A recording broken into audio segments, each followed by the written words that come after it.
Ryan, midway through the regular season, how do you feel about your running game overall, and how is Bo Jackson feeling this week? Good. I think he's ready to have a good week of practice. I feel like everything, we're always looking to get better. There's been some positive things across the board, and then some things we need to get better at. But I think the guys are playing physical, and I think that there's been some really positive things that we've done this year. But as we know, we want to perfect it. And I think once you get through halfway through the season, you recognize the things that your guys can do well. And I think we have to, continually work on the things that we think fit our guys the best. Third row, Andy Henderson. Yeah, and obviously some of the lean on the run game, and we asked you about it a little bit after the game, was with the short fields and wanting to finish off those drives. But when you're in a game where you're averaging less than 3 yards per carry, is there something about wanting to get the run game established now for when you need it down the stretch of the season, even if it's, going through some growing pains right now? No, for sure. And I think when you look at, how many runs were inside the 10-yard line and, how many short yardage runs there were, I think overall efficiency was pretty good. But, when you get into those types of situations, if it's 3rd and 2 and you make 3, it's pretty good. So I think that's more important. Look at the efficiency. We always want to be explosive. And yes, it's very important that we continue to get better because we know we need the running game down the road. Ryan, the punting situation so far this year, how do you feel like you guys have done in that area of the game? And have you considered getting Nick Clardy in there at all? We've got him in there once before. We haven't punted a whole bunch. I think the sample size is probably a mixed bag right now.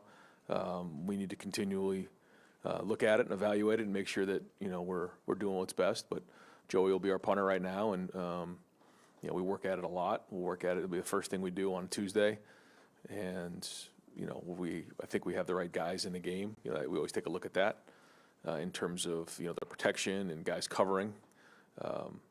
So I think it's been solid, but I know we can do better. Coach, traditionally a tough place to go, Madison, with the fan base and everything. They're struggling a bit. What jumps out when you look at this football team? Well, they play hard, and they're well coached.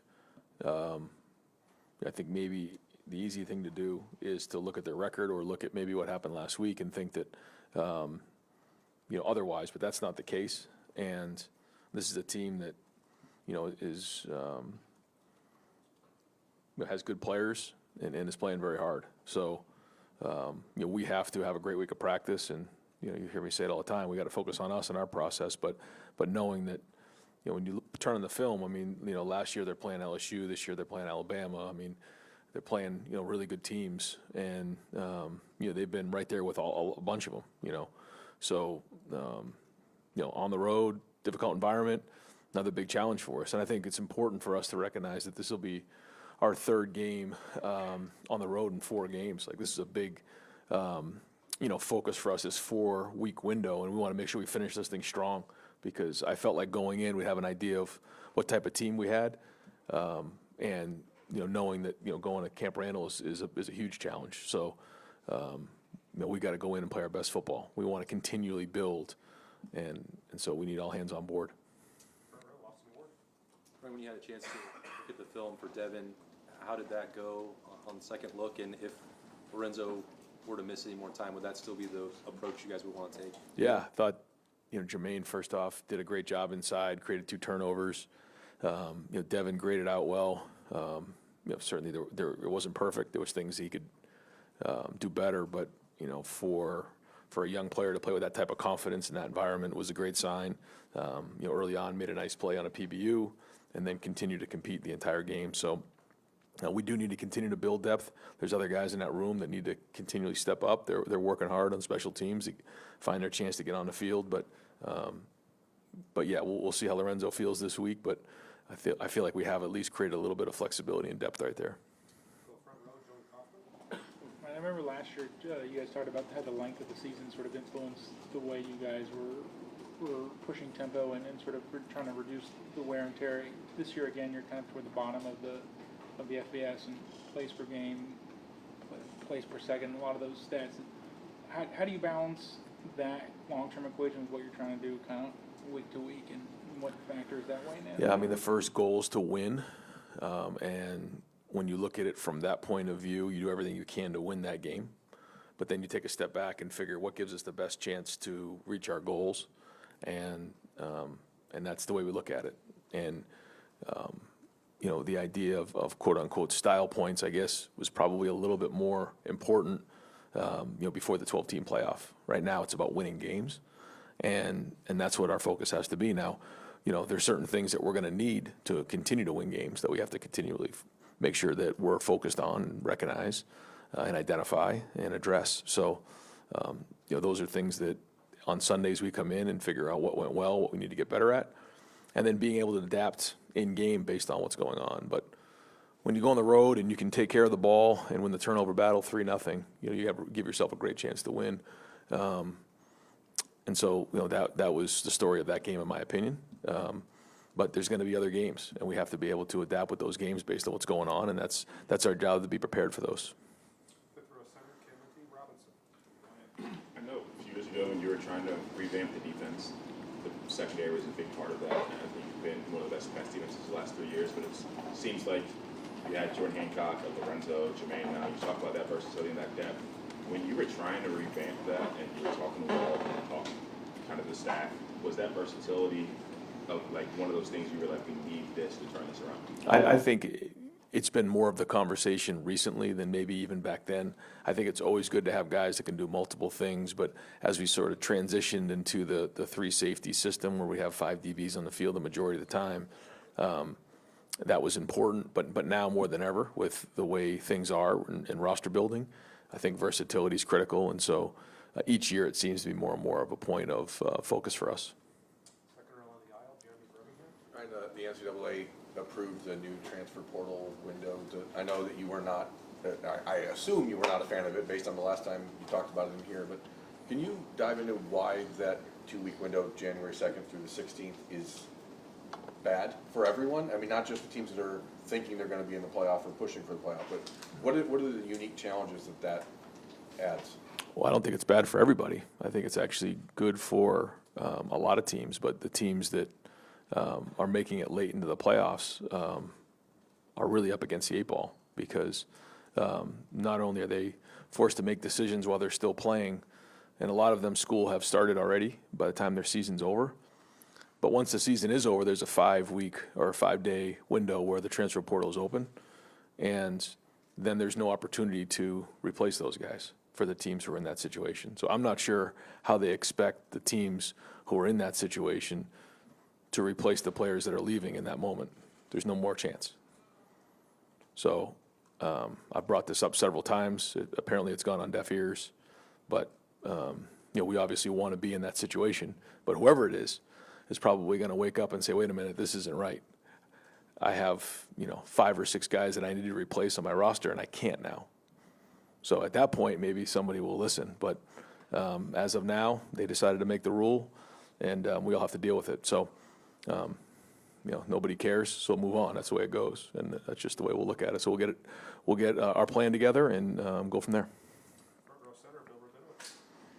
Bigger picture question. James Franklin got fired this week. Luke Pickles on the hot seat.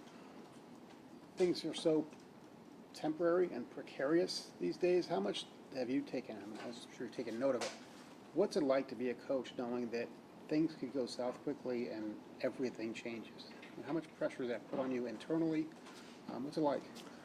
Well, I think the first thing is, when you come in the building every day, you have to identify, what your focus is and what your goal is. And, our focus is on these young men and making them better. And winning allows us an opportunity to continue to do that.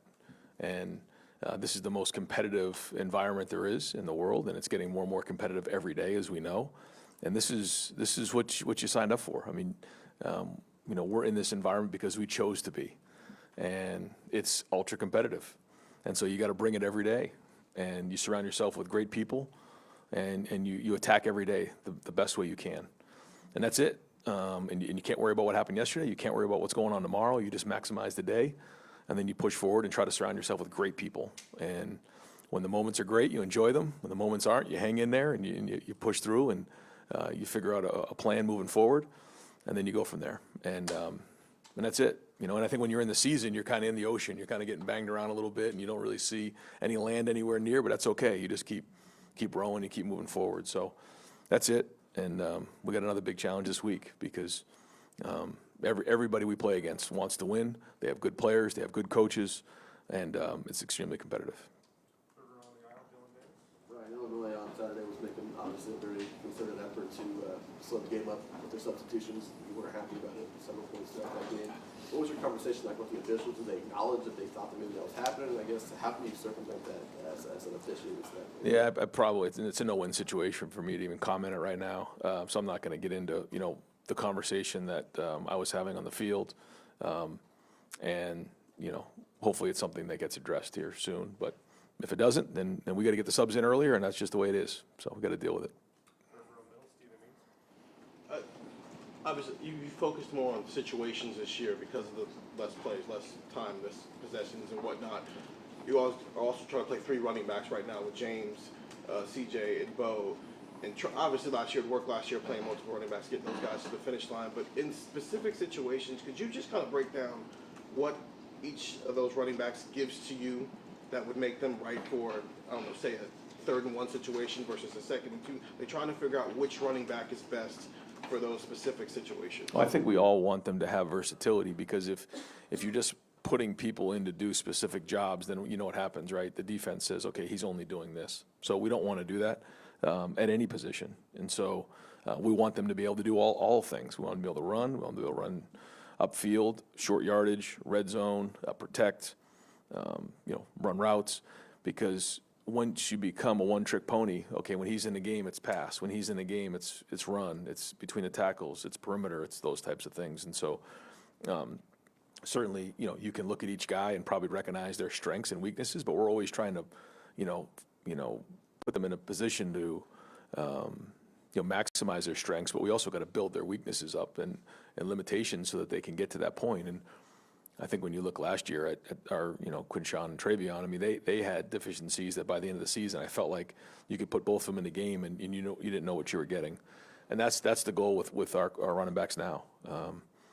And again, all built differently, but we're looking to get that, versatility across the board so we don't give away anything. I wanted to follow up on Austin's questions earlier, just about Devin and Jermaine. Yep. Even regardless of Lorenzo's status, was there part of the way Jermaine played that intrigues you about playing him inside a bit more, kind of getting him closer to the line of scrimmage with the ball and having him wreak havoc the way he did against Illinois? Well, when you make plays like that, you certainly draw attention and give the coaches different ideas to use you and utilize you. But Jermaine's very competitive, and he's a huge part of our defense, and we'll keep trying to figure out ways, whether it's situationally or even in 1st and 2nd down to utilize those strengths, because when you can play inside and outside and blitz, that's a strength, and that's versatility. That's why we can do so many things with Caleb. We can do so many things with Sonny, Arvell in different ways, and Jermaine's starting to show that he can do multiple things. So again, we give our defensive staff a little bit of time, and they'll come up with all kinds of different ways to utilize that, and that's something we try to really encourage. The more job descriptions you can do, the better we're going to be. So great to see Jermaine show up in big ways, creating the turnover, in the slot on a PBU, and then, coming off the edge for a sack fumble on a blitz. And we've worked, hard on our blitzes to make sure that we're timing up and the guys who are coming are skilled at blitzing. It's one thing just to blitz. It's another thing to actually use the techniques you need. And once you get there, create fumbles, because we've seen it before where guys have come, they're there, and didn't quite make the play. Not sure if maybe Jermaine had one early in the season where, one of the guys spun out or whatever it is, but he's gotten better. I feel like we've gotten better at our blitzing, but it's something we're always working on. Saw Josh Padilla again up on the offensive line. How's he doing through these last good. 2 games? Yeah, good. He's graded out, did a nice job. I think he played 14 plays in the game, and so as he continues to grade the way he does, he's a center/guard for us, and when we can do that, again, it's a strength of ours if we have depth, and he's giving us some of that. Even Ian Moore, who jumped in the game when Phil went down the other day. I feel like we do have some guys that are excited to get in the game. They've been working hard in practice, but it's good to see Josh getting some reps. He deserves it. Yeah, you touched on it briefly, Ryan, but when you have 3 road games in 4 weeks like this in the conference, what are some of the off-the-field things that make it difficult to have a stretch like that, and what are some of the things you can benefit from it on the field? Yeah, I don't know if it's difficult as it is. It's just it's a challenge for us. It's exciting. I think there's a lot of positives when you go on the road. I think our guys enjoy being on the road. A little less distractions. Everybody kind of together, hunkered together, kind of a bonding opportunity at the hotel. When you go into the stadium, there's certainly the scarlet and gray up there and the Buckeyes who travel, but you kind of feel like you're on your own, and that you kind of gain your identity when you're on your own. Just like in life, you go to college, you gain your identity. You go off on a road, and you go to Washington, you go to Illinois, and now we're going to Wisconsin. You gain an identity, and I think it's exciting. I think there's a part of that is even you learn more about your team when you go on the road. So I don't think it's difficult. I just think it's a challenge. It's different. It's exciting. And we're excited to have another great environment on Saturday at 3:30, and another opportunity for our guys to grow and be in these type of environments and learn, because as much as we have grown in the first 6 games, we still have a lot to work on, and these type of environments are great to get us stronger. Yeah, I think Bo and CJ's longest runs each on Saturday came when you guys were in 11 personnel. And I'm just curious, do you think you're getting what you want out of 12 personnel right now in the run game? Yeah, I think so. It's a different. The surfaces are different. When you're in the game with 1 tight end, 2 tight ends, and 3 tight ends, it all brings different things to the table. And then you look at the whole on. When you give something, you get something. When you put 12 in the game, they have to make a decision. Do they go to base or do they go to nickel? And then from there, you kind of build and you go and you try to identify what their plan is.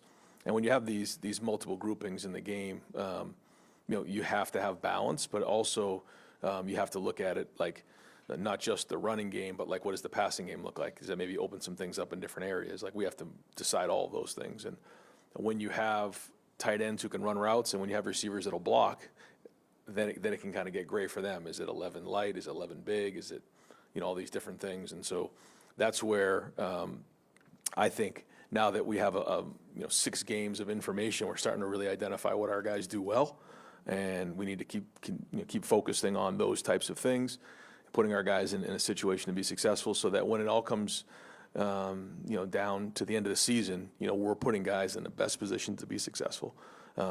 There's certain things that guys have shown they can do. There's certain things that we've seen that guys maybe can't do, and that we got to stop forcing it. Other things guys got to step up and show us that they can't do. So it's this back and forth, but that's the journey of a team. That's the growth of a team that we're working towards. And as long as we keep having great weeks of practice, then that'll give us the chance to keep getting better. You look at in-season recruiting the last 5 or so years with the changes of NIL. How has that changed things for your staff, for guys that you have in your current crop for the next cycle, or guys that maybe become available that you maybe didn't see coming in? Yeah, all over it. We have a bye week next week. It'll be a busy week in recruiting. It's starting to get down to that point. I think we're going to have a real busy next couple months. But we're evaluating really heavy right now this class and how things are going. They're the majority of their seasons are kind of on film now, so it gives us a great chance to identify who we feel like is playing at a high level and who we really want to target. Certainly we have our commits and they're doing great, but there's also a bunch of pieces of the puzzle that we're working towards to get onto the team, and then we have to look at retention and then the transfer portal, and so all those things are coming real fast. So it's something we work every day on. We make calls on Monday nights. We meet on Thursday. We make calls on Wednesday nights.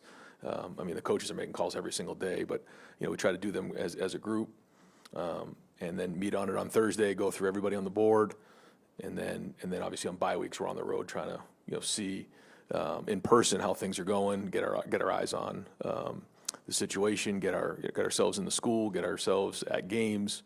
All of those things to help with the evaluation, because I think now more than ever evaluations are critical. Like more than ever. It was important before, but if you brought somebody on your team in the past and maybe it didn't quite work, they moved on. Well, now it's going to cost you a lot of money if you make a mistake. That's just the truth of it all. So I think evaluations are as important now as they've ever been. So we got to do a great job. Ryan, you touched on this a little bit, but as far as Bill's question about like just coaching and all those pressures, like, did you have a reaction finding out that James Franklin was fired mid-season like that? Well, yeah. To be honest, yeah. James. Anytime you're somewhere for as long as he has, he did a lot of great things, and we had a lot of great games against each other. So, yeah, you take a chance to reflect on it all, but he's going to land on his feet, and he's a really good coach. But then, you got to get back to work, and so yeah, that's the world we live in, and yeah, it's something that I think for all of us, we just need to make sure that we focus on what matters to us, and what's at hand. And I said it before, like whether it's the negative things or the positive things or things like that, those are all kind of noise out there that we have to just stay focused on. And there's a lot that comes at you, whether you're at a player or as a coach, and our ability to focus and concentrate on what's important is what's critical, and that's what we got to do. Ryan, we talked a lot about the interior defensive line depth in the preseason. On Saturday, you guys rotated some guys in there. You've been doing that. But Tywone, as he's stepped up, what has allowed him, where has he gotten better? What has allowed him to sort of take on that role and be more productive? Yeah, I think his confidence is as high as it's ever been. He had a couple really great plays, great effort plays, where he came back on a screen and had a 2 or 3 plays, and that's an effort. That's an effort play. I think his confidence has grown. I think he's learned to play with his hands better. I think he was a baseball player and a football player, and then once he went all into football, it still took a little bit of time. But he's thriving right now in this defense. You're seeing a bounce in his step, and he's a big part of what we're doing in our future here. So good to see him really step up, and we need to continue to see that. I mean, he's got to keep getting better each week, which he's done, but doesn't necessarily mean it's going to happen. And we need that, because when he's in there with K-Mac and the guys and we're all together, you can see that they're strong inside. And on defense, we got to be built from the inside out. Ryan, when you watch your team and then look at it statistically, for instance, on offense, you guys don't have a ton of explosive plays, but on defense, you don't give up any explosive plays. And then on offense, you're efficient and successful. You're good on third down. And on defense, your defense is second in the country in stopping people on third down. So it feels like offensively you feel good about, we can be efficient, move the ball down the field, and we're going to challenge opposing offenses to do the same. And can you do that? Is that connected on purpose? Is that coincidental? That's how it played out that way? Because it seems like it's kind of two sides of the same coin. Well, I think you have to look at how other teams are playing us as well. So I think that goes hand in hand. So to answer your question, yes. But also, if a team is going to start playing more man and putting a single safety up there, and challenging us more, you probably would see more explosive plays. If a team is going to say, listen, we're going to, I've heard coaches say in their press conference, we're going to keep it all in front and make you take the short stuff and work the ball all the way down the field. And if that's their plan, that's their plan, and we have to be willing to do that and not let our pride and ego get in the way. And that's why I keep going back to the selfishness. I mean, it's very easy because of how some teams will play us to say, I'm not getting enough touches, I'm not getting enough explosive plays, those types of things. Minnesota challenged us some more, and we were able to create some explosive plays in that game. Now, the question is, when we do get those defenses, are we able to build explosive plays into it? That's where the challenge is, and so we'll always work to do that. And every play can go for an explosive, so that's what I try to tell the guys all the time. If we just do a little better job blocking, running, making guys miss, blocking on the perimeter, spacing out the route better, deliver the ball a little bit better, we can always still create explosive plays. But I think to answer your question, I think it's yes, how we put together complementary game plans is important, but also we have to recognize how teams are playing us, and then we have to be able to adapt. But there's no question, we always are looking to be explosive and want to be efficient. But defensively, you're glad you guys are limiting explosives on the other side. Of course. Yeah, one of the things that we do look at, so we'll come in here on Sundays, we go through all the situations. One of them is explosive plays, because when you look at the numbers on who wins the explosive play battle in each game, that the percentages are very significant. You add that with turnovers, and then it really becomes significant. So but there's give and take to all of those things. And so we can't, it's not just one thing, as you know, but every little bit helps. And so I think the guys understand that. On Tuesday practice, we focus on 4 things. The first down battle, which is 4 yards on both sides of the ball. The rushing yards, we got to win the rushing game. Turnovers, and then X plays. And that's a Tuesday. So those guys can all tell you that when we get out there and practice today.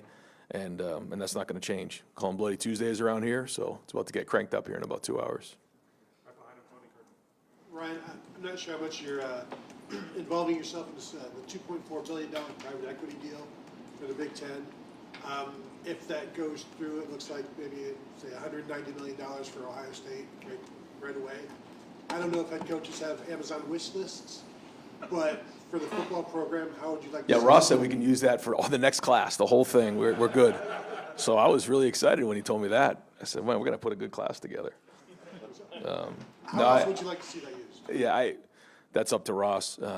He's been great, and every decision that's made is made kind of like the way we are. We have a short-term focus, but more importantly, we have a long-term focus. And at Ohio State, this is something that has to be stable. We always have to make sure that we're making great decisions for the future as well as right now. We know we have to win right now. Got to win this game right here. That's where the focus is. But we also have to look ahead because we know what the expectation is in the long term. So, he's been great about communicating to me what's going on and, always work to give us everything we need. But at the same time, he's going to make what's the decision that's best for the athletic department and the university. And so I don't think those final decisions have been made, but I know he's right in the middle of it. So is President Carter. And their hard work is much appreciated. Yeah, Coach, you were asked about throwing deep after the game. You did throw deep, and it appeared you completed it to Jeremiah Smith, and then he's laying on his back out of bounds, and the ball gets knocked away. I don't know if this is a rule issue or an interpretation issue, but is that too stringent of a standard when he's got 2 feet down in bounds and complete control of the ball, and then a second half later, something happens? Did the Big Ten clarify that at all for you? Well, just, some of those decisions, I think we all could agree could be making an argument either way. And, so we do everything we can to try to get those calls. Some go your way, some don't. But that's why I've just had the mentality, leave no doubt. Let's not leave it up to one call. Let's not leave it up to somebody saying either it is or it isn't. And so, nobody can get more frustrated than I can, but at the end of the day, when those situations, they'll just say, well, we're not going to get that call, and so we have to figure out a way to win without it. And that's it, because it doesn't do us any good to, complain about it or anything like that, other than just to make sure that, the league knows that, we're watching and that, we expect to be, the refs to be fair, and that's it. So as long as that's the case, then we're good, and we're just going to focus on us. Hey, real quick, Portal, where does this January window leave a kid like Atkinson, who went through spring football at North Carolina, decides that's not for me and wants out? Unless he's a graduate, is he stuck at North Carolina, or what's the story on that? Yeah, I mean. Can they enforce that? That doesn't seem to me like that would hold up. Right. I think there's still a lot to be worked through for sure. Yeah. It's something that I know the decision's been made, but like anything else, there's going to be a ripple effect and unintended consequences that we're all going to have to work through, and but that's something we're used to. So we just got to keep pushing forward. That's it. Yeah. Thanks, Mike. Compound question. Number one, or first part of it, what would be the ideal time for a transfer portal now that you've studied things, et cetera, or do you have that in mind? And number two, last week you emphasized, hey, this defense is playing really well, but some turnovers, forces of turnovers are really helping. Boom, you got it. What are you emphasizing this week? Well, it's everything. Whether it's special teams, punt return, kickoff return. I thought we had a nice kickoff return, got us up to the 35-yard line. It's like you just keep swinging and fighting and cracking at the rock, and eventually it will crack. Or swinging at the rock, and eventually it'll crack. And that's it in all areas. So there's some things that we've seen that we have to continue to improve on. We talked last week. We hadn't got a bunch of turnovers, but we focused on it. We emphasized it, and all of a sudden it popped up. So that's got to be us moving forward. But there's a lot of other areas. As you know what they are. I won't get into them right now, but that's it, and that's the game. So and again, that's the only thing we can do is get back to work. In terms of the portal, yeah, I just felt like it needed to be after the season was over, wherever that is. And, there's great conversation in the Big Ten head coaches about, some teams are on quarters, some teams are on semesters, some schools graduate sooner than others. And so there was a lot of great discussion on where that window should be, a lot of give and take. But that was the big thing for me, is that, the season has to be over, and then at least we can make decisions from there. Again, I won't get into all the details now. We got to worry about Wisconsin. And so maybe there's this conversation for another day, but I do have pretty strong feelings about it. Yeah, thanks. Yep.